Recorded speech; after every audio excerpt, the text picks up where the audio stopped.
This week on The Shaman Show. I hadn't like felt that connection with someone in a long time, maybe close to 15 years since, when I got involved with her. But that relationship ended very traumatically.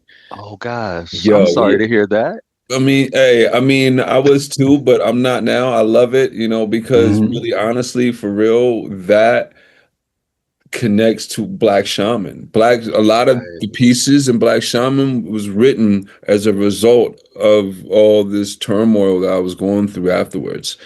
Catch up on The Shaman Show. Available now on Spotify, Apple Music, YouTube, and Facebook.